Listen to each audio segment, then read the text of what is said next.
Assalamualaikum warahmatullahi wabarakatuh. Perkenalkan, nama saya Pancar Budi Utomo. Saya dari jurusan Geografi Universitas Negeri Semarang. Kali ini saya akan membahas tentang pelajaran SMA, yaitu kelas 11, tentang materi peta. Mungkin kita sering mendengar kata peta itu apa, dan kita juga sering menggunakan peta itu di berbagai kehidupan kita. Misalnya kita gunakan sebagai Google Map. Google Map itu merupakan bagian peta yang sudah digitalkan. Nah, untuk mengetahui lebih lanjut, mari kita ke pembahasan. Apa sih yang dimaksud dengan peta? Peta yaitu adalah sebuah gambaran permukaan bumi pada bidang datar dengan skala tertentu melalui sebuah proyeksi. Peta berasal dari kata Yunani, yaitu mapa atau tapak. Jadi peta itu sebuah gambaran atau lukisan daerah tertentu yang digambarkan secara datar, yang diproyeksikan dengan tertentu, yaitu maksudnya proyeksi yaitu sebuah bidang lengkung digambarkan dengan bidang datar. Terus apa sih bagian-bagian dari peta? Bagian-bagian dari peta yaitu masuk dalam komponen peta. Komponen peta yaitu meliputi satu, judul peta. Yang dimaksud judul yaitu sebuah gambaran yang menggambarkan sebuah isi. Misalnya kita ada contoh peta rupa bumi digital Indonesia Semarang pada lembar 1409 dan 222. Terus yang kedua yaitu garis tepi. Garis tepi yaitu meliputi dari garis pada peta yang digunakan untuk sebagai tepi atau pembatas, yaitu seperti ini. Terus yang ketiga yaitu skala. Apa sih itu skala? Skala yaitu merupakan hasil pengecilan dari suatu wilayah yang dibidangkan menjadi bidang datar. Skala itu biasanya merupakan sebuah perbandingan yang digambarkan dengan perbandingan yang di kenyataan. Skala itu memiliki 3 bentuk, yaitu skala verbal, skala numerik, dan skala grafik. Yang pertama yaitu skala verbal. Skala verbal itu merupakan skala yang digambarkan pada tulisan. Seperti contoh, kita ambil dari peta RPI Semarang yaitu skala 1:25.000. Dan yang kedua yaitu skala numerik berupa angka 1:25.000. Dan yang ketiga yaitu berupa grafik, yang itu gambar di bawah ini merupakan hasil skalanya sama. Sekarang nomor 4 yaitu orientasi. Orientasi itu merupakan arah mata angin.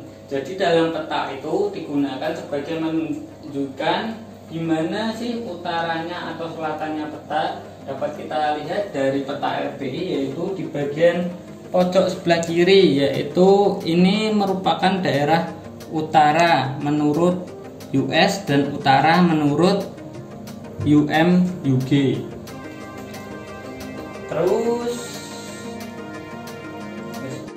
Terus yang kelima yaitu garis astronomi. Garis astronomi yaitu merupakan sebuah garis khayal yang digunakan untuk mengetahui sebuah lokasi tempat di mana sebuah keadaan itu berada. Kita ambil saja dari peta RBI, yaitu letak astronomis. Ini merupakan garis astronomis. Garis astronomis yang membujur itu merupakan garis bujur atau garis vertikal ini. Sedangkan garis yang horizontal disebut dengan garis lintang. Jadi di sebuah peta RBI ini dapat disimpulkan bahwa garis astronomisnya yaitu 92, 26, 2500 MU sampai dengan 04, 44, 774 MT. Terus selanjutnya yaitu yang keenam. Keenam itu merupakan lettering. Lettering yaitu sebuah tata cara di mana peta itu dalam penulisannya menggunakan sebuah aturan tertentu. Langsung saja kita ke peta RBI Semarang, yaitu letteringnya misalnya Kota Madya Semarang yang ditulis dengan huruf kapital dan tebal. Terus yang kedua seperti tulisan Laut Jawa yang ditulis dengan huruf kapital dan miring.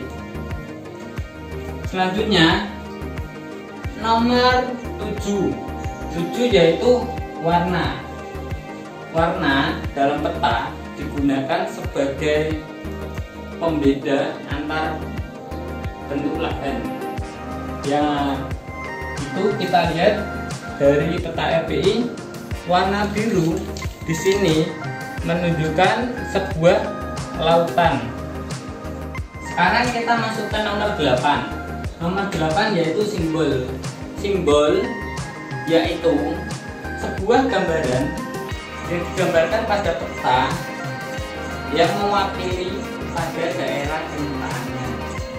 Misalnya dari peta RBI kita ambil simbol sebuah garis merah.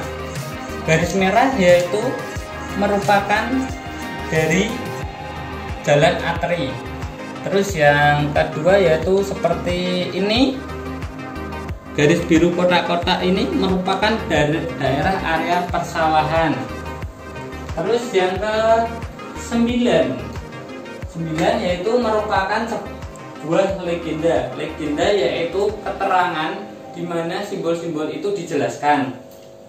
Kita masuk ke legenda peta RBI yaitu meliputi 3. Yang daerah awal yaitu merupakan titik seperti pemukiman, bangunan, masjid, wihara dan lain-lain. Sedangkan yang kedua yaitu meliputi garis yaitu seperti jalan, sungai dan lain-lainnya. Yang ketiga yaitu merupakan bagian dari area atau wilayah yang meliputi sawah irigasi, sawah tada hujan dan lain-lainnya. Selanjutnya yaitu nomor 10. Nomor 10 sumber dan tahun. Sumber dan tahun digunakan sebagai keterangan bahwa peta yang dibuat oleh badan itu dapat dipertanggungjawabkan. Dari peta RBI, badan sumbernya yaitu merupakan dari Bako Surtanal atau BIK, dan tahun pembuatan pada tahun 2001.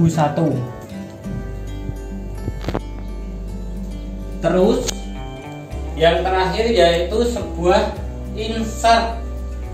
Insert yaitu gambaran peta kecil yang digunakan sebagai menunjukkan lokasi peta umum secara general.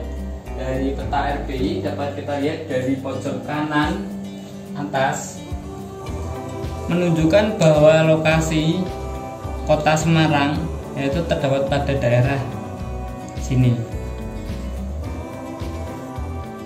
Setelah kita mempelajari komponen, selanjutnya kita mempelajari tentang jenis-jenis peta. Jenis-jenis peta yaitu banyak dibedakan berdasarkan kriterianya, seperti yang pertama yaitu berdasarkan isi. Berdasarkan isi terdapat 2 macam, yaitu peta umum dan peta tematik. Apa sih peta umum? Peta umum yaitu merupakan peta yang bergambarkan tentang bentuk muka bumi secara general. Contohnya ya seperti peta RBI ini atau peta topografi. Terus yang kedua yaitu peta tematik. Peta tematik yaitu peta yang memiliki tema khusus atau tertentu.